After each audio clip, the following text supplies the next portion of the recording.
m'appelle Mathieu Meigemont, je suis auteur-réalisateur et compositeur de la musique d'Un peu après minuit, le court-métrage de Jean-Raymond Garcia et Anne-Marie Puga.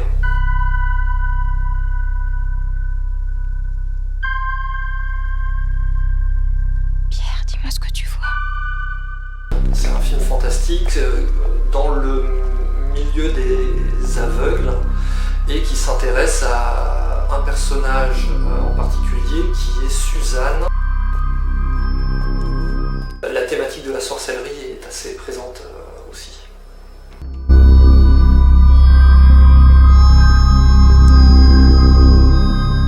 Jean-Raymond Garcia et Anne-Marie Puga m'ont fait lire leur scénario et à partir de ce scénario, je leur ai fait une proposition de maquette avec les sons que j'entendais pour leur film.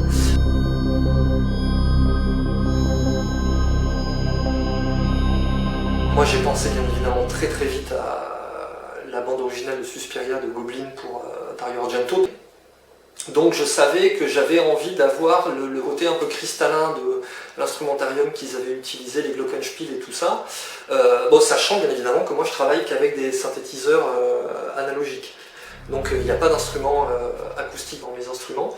Donc il allait falloir recréer ce type de sonorité. Et quand on est arrivé au montage et que je leur ai livré ma bande originale, les images de sabbats et de sorcières vont se multiplier. J'ai viré la piste dialogue et j'ai composé sur le film muet. Maintenant, je dois partir. En gros, ce que je voulais aussi, c'était que ma bande originale, finalement, ait une cohérence du début à la fin. Mais je fonctionne un peu comme ça pour toutes mes BO. En fait, ce qu'il faut, c'est que je trouve le thème général du film.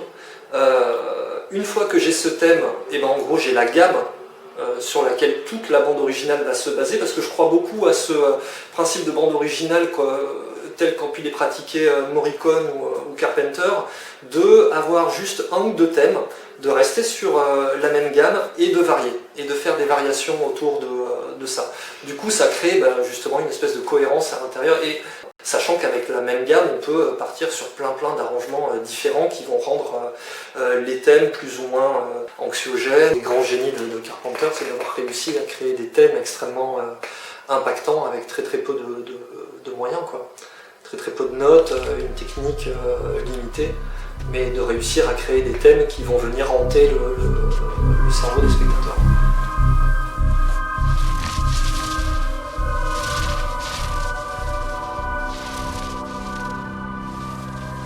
Autant pour ce film-là que pour d'autres, j'aime bien l'idée d'en garder sous le coude jusqu'à la scène finale, on va dire jusqu'au climax, où là on va dire que le thème va effectivement entièrement se déployer et révéler tout ce qu'il y avait. Donc en gros, tous les morceaux qui précèdent le climax sont là pour inconsciemment préparer le spectateur au climax. Donc après ça va jouer sur les tonalités, le mystère, la sensualité, l'angoisse.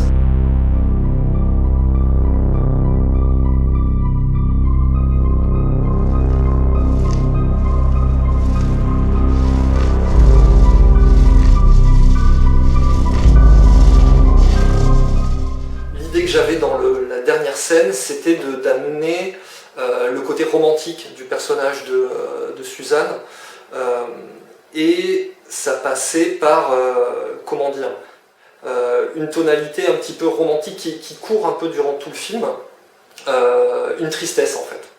Qui t'a fait ça ?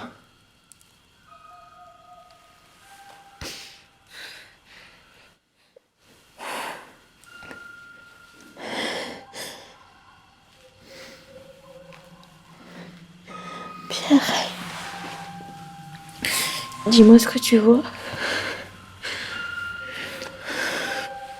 Alors le piano, c'est pour maintenir une tension, hein, tout simplement. Mais après, il y a des variations aussi. Je joue d'ailleurs sur des petites dissonances, c'est-à-dire qu'il y a des harmonies et de temps en temps, il y a des dissonances qui vont arriver pour justement amener le climax.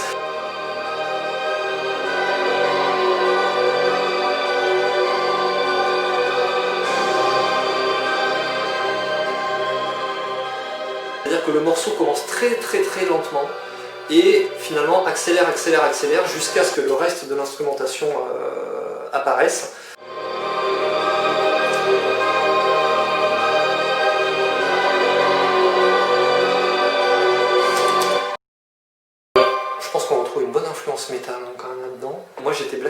en fait. Gros choc esthétique à l'adolescence, pour moi c'est un des derniers grands mouvements artistiques forts. C'est un métal qui fonctionnait plus sur l'ambiance.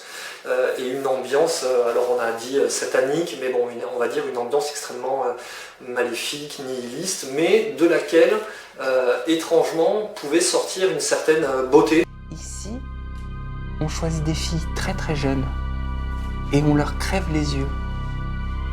Sans la vue, elles développent une sensualité toute particulière, bien supérieure à la moyenne des gens et bien plus raffinée. Une aveugle, c'est une femme comme ça qu'il te faut. Je suis tombé amoureux de ces instruments il y a une dizaine d'années. Et ce qui me plaît, c'est qu'on parle de synthèse sonore. Il y a quand même un côté où on va aller chercher le son qu'on a dans la tête. On utilise aussi beaucoup ce qu'on appelle le drone, c'est-à-dire le bourdon, la note tenue. Et ça, bien évidemment, le drone, ça permet de créer une tension puisqu'on attend toujours la résolution harmonique qui, si on maintient le drone, ne va jamais venir. L'intérêt du drone, finalement, quand on part sur le principe de la note tenue, c'est qu'ensuite on peut jouer sur toutes les variations. On peut jouer sur toutes les variations de cette note, notamment à travers les filtres, à travers des modulations, pour venir désaccorder un petit peu cette note. On peut jouer énormément sur la résonance aussi, du coup ça permet d'enfermer le spectateur dans une bulle. Le son, il y a à la fois la mélodie, mais il y a à la fois la matière, la matière sonore, quoi. Et cette matière sonore, finalement, les synthétiseurs permettent de la sculpter. En gros, c'est un petit peu un travail de sculpteur.